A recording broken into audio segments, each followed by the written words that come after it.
Hey everybody, how's it going? So my name is Jake Keat. I'm an aviation student at Utah Valley University, and today I'm going to be talking about static discharge as an aviation hazard, as well as red sprites and blue jets, which is a luminescent phenomenon that occurs around dissipating thunderstorms. Now, a little bit of background.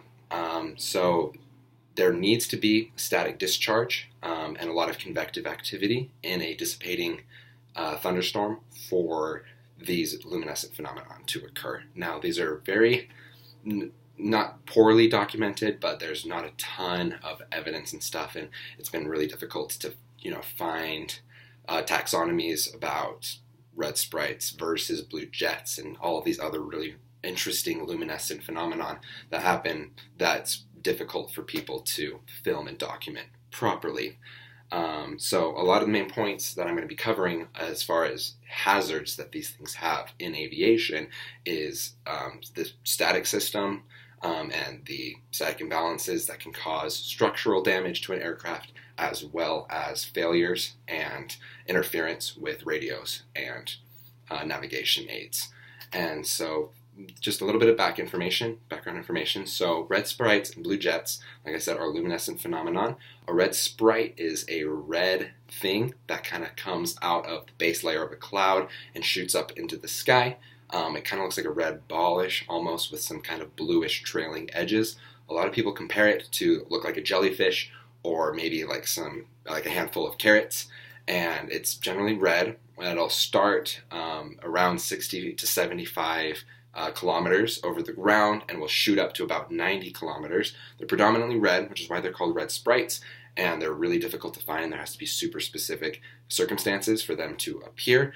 Generally, the clouds have to have a lot of cloud-to-ground lightning and, like I said, a dissipating part of a thunderstorm for them to appear. They'll kind of appear sometimes singular, but a lot of times it's in groups. You can see anywhere from 2 to 5. They're difficult to see without cameras that are specifically designed to capture and see these red sprites. But a pilot that has, flying at these altitudes and has their eyes well adjusted to the dark can actually see them with the naked eye. What happens, and then the next thing to consider is going to be the blue jets. So they're kind of similar to a red sprite. They start kind of at the cloud base and they shoot up. The difference is they look like a cone, so it's like a 15-degree angle. They're almost always blue, and then they shoot up ridiculously fast. These are a little more difficult to see, but they will shoot up at 100 kilometers a second, or roughly Mach 300.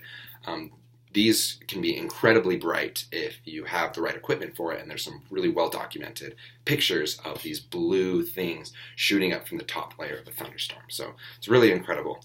Now, what happens is a lot of times when pilots have experienced these phenomena while they are flying, they relate it directly to static discharge issues that they have while flying through a thunderstorm.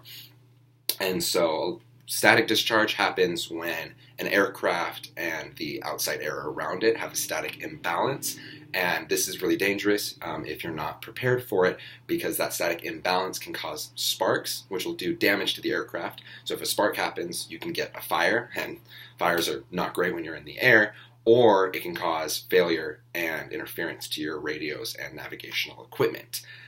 Luckily, we have been able to devise a pretty simple solution to help alleviate this static discharge and make the whole process a lot smoother. What they do is they create these static wicks that go at the ends of the wings, at the trailing edges, right around towards the tips, and then at the tail, right at the edges of the elevators. Now, what this is going to do is it's going to take that static discharge balance, and it's going to push it out towards the ends of the wings, and it's going to let it go smoothly away from the aircraft instead of kind of sporadically maybe causing sparks, which is obviously something that we want to avoid. So something that's really interesting to consider is that people aren't entirely sure if the red sprites and the blue jets are directly responsible to a lot of these failures, or if it's just the static discharge areas of these thunderstorms that are causing that also happen to be the right circumstances for these luminescent electromagnetic phenomenon occurring. So I think that's really interesting. Another thing to be interested, that's pretty interesting, is that the first red sprite to ever be photographed was done in 1989, and that was on accident.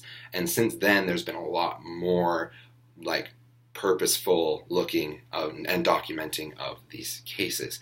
Now, one of the problems with red Sprites and blue jets, and that makes it difficult to document, is a lot of the aircraft that are going to be flying up at these altitudes don't often have cameras and stuff to be able to document it properly. And then the aircraft that do, it's expensive to fly them up there to those altitudes, and there's no guarantee that you're going to see anything. That's why red Sprites get the name that they have, because they're named after a sprite, because they're difficult to see and they're pretty elusive.